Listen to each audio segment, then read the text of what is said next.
Hello student, I am Sarita and you are watching Sarita Biology classes. Student, today we will discuss about transcription in prokaryotes. तो student आज हम बात करेंगे prokaryotes में transcription किस तरह से होता है, यानी प्रोकैरियोट में आरएनए का फॉर्मेशन किस तरह से होता है। प्रोकैरियोट्स का मतलब जितने भी प्रोकैरियोटिक ऑर्गेनिज्म हैं स्टूडेंट, और ये अच्छी तरह से आप जानते हैं कि प्रोकैरियोटिक ऑर्गेनिज्म में जो जीन होता है, जो डीएनए होता है, वो ज़्यादा कॉम्प्लिकेटेड नहीं होता है। जनरली वो उसमें कोई वेल डिफाइंड न्यूक्लियस है नहीं, तो साइटोप्लाज्म में ही वो प्रेजेंट होता है।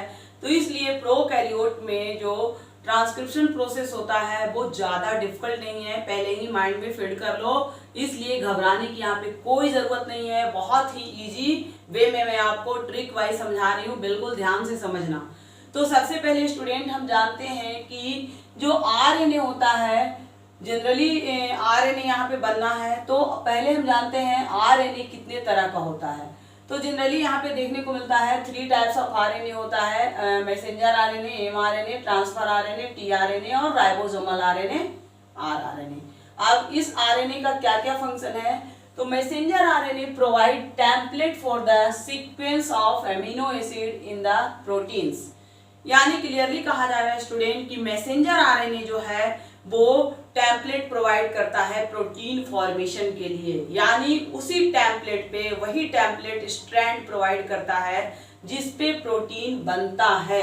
तो माइंड में फीड कर लेना है कि ये क्या प्रोवाइड करता है, टेम्पलेट प्रोवाइड करता है प्रोटीन के फॉर्मेशन के लिए। क्योंकि ट्रांसक्रिप्शन क्यों हो रहा है यहाँ पे, what is the reason of transcription.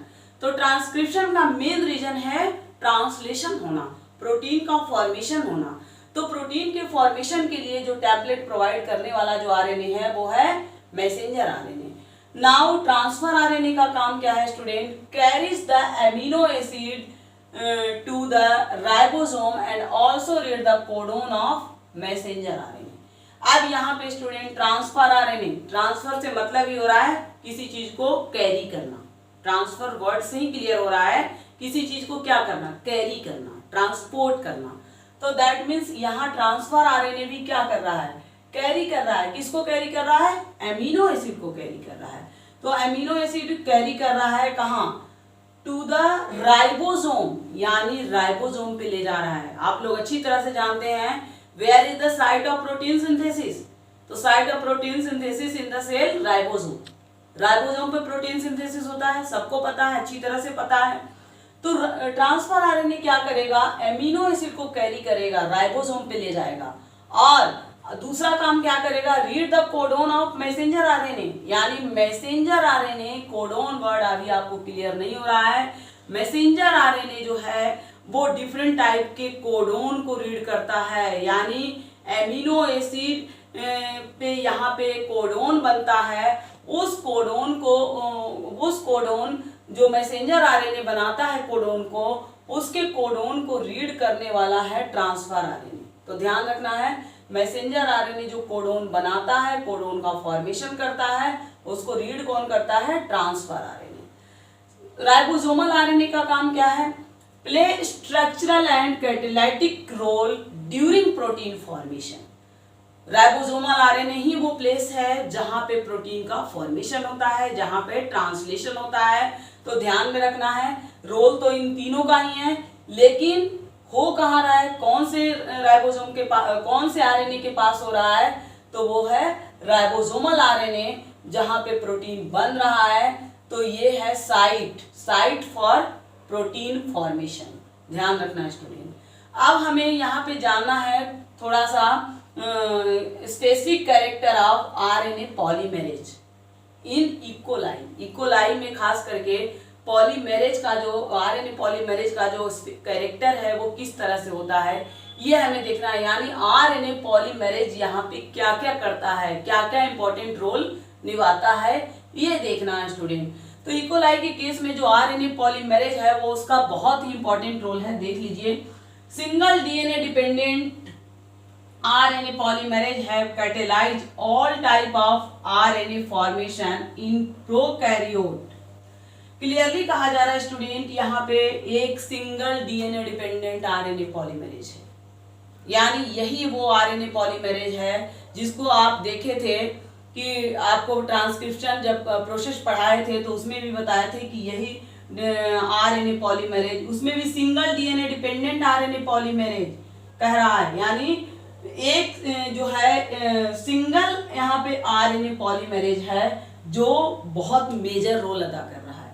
आगे जब प्रोसेस में बताऊंगी, यही एक सिंगल आरएनए पॉलीमरेज जो है वो इनिशिएट भी कर रहा है, इलोंगेट भी कर रहा है और टर्मिनेट भी कर रहा है।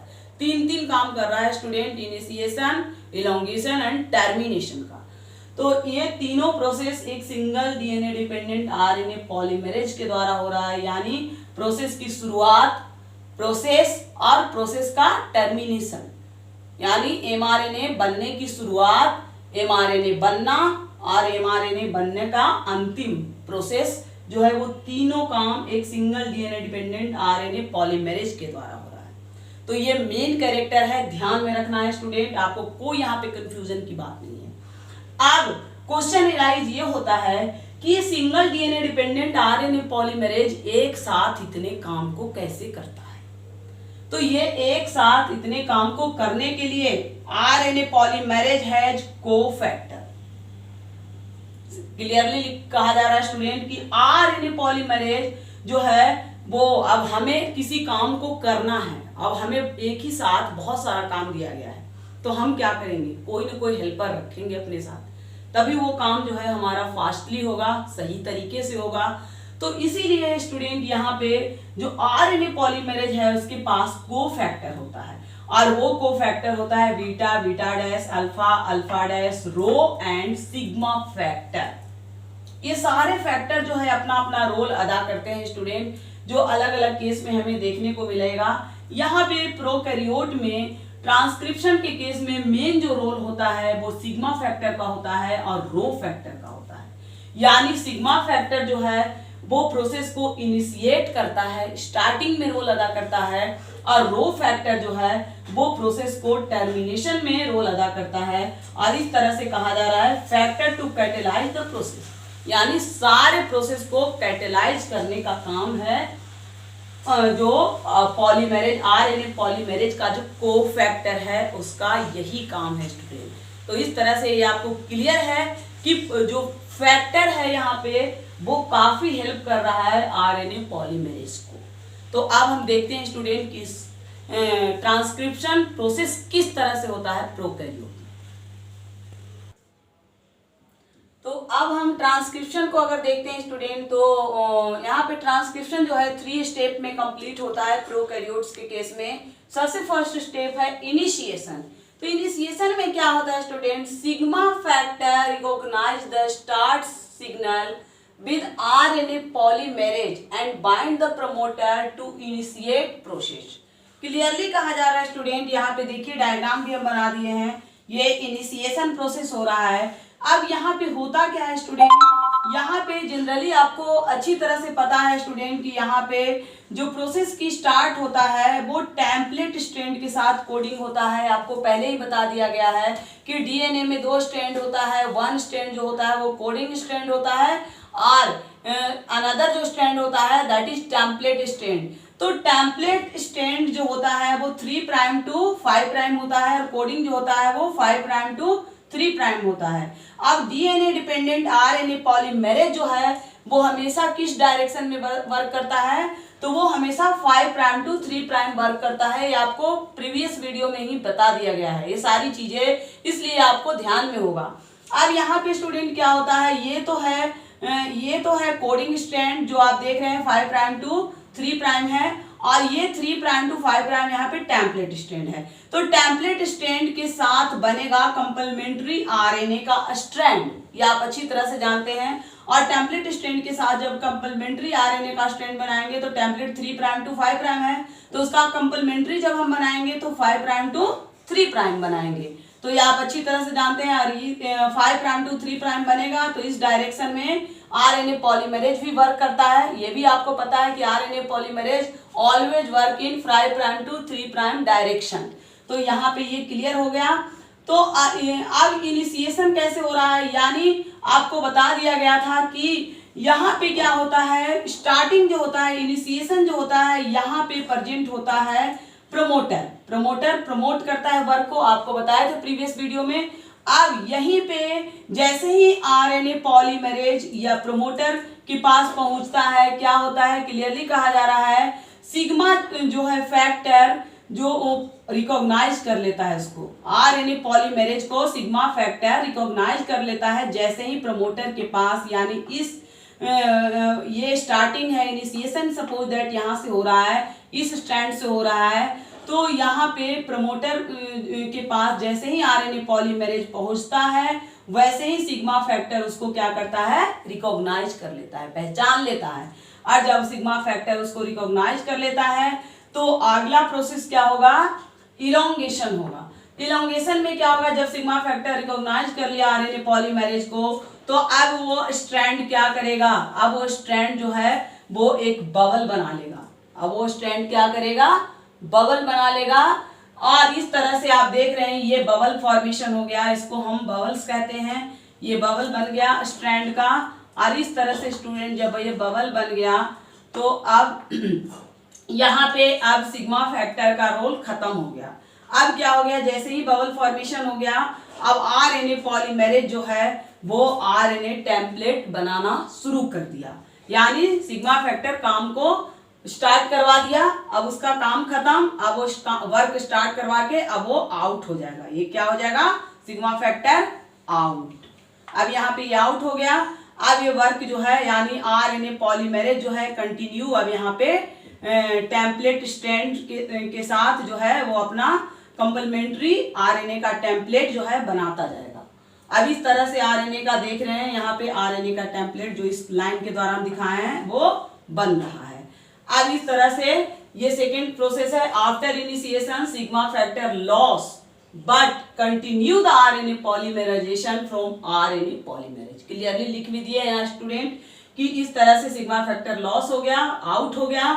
अब लेकिन आरएनए पॉलीमरेज जो है वो कंटिन्यू पॉलीमराइजेशन करता रहेगा, यानी आरएनए स्ट्रैंड जो है बनाता रहेगा।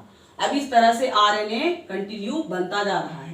अब आरएनए बनते बनते स्टूडेंट लास्ट में जाएगा टर्मिनेशन, यानी लास्ट पॉइंट पे। अब जैसे ही वो लास्ट पॉइंट पे पहुंचेगा दैट इज टर्मिनेशन, तो क्या होगा, when RNA polymerase reach the termination point then RNA polymerase separated from DNA RNA hybrid as a result nascent RNA, nascent इस पॉइंट को नोट करना है student, nascent RNA separated that is completed by rho factor.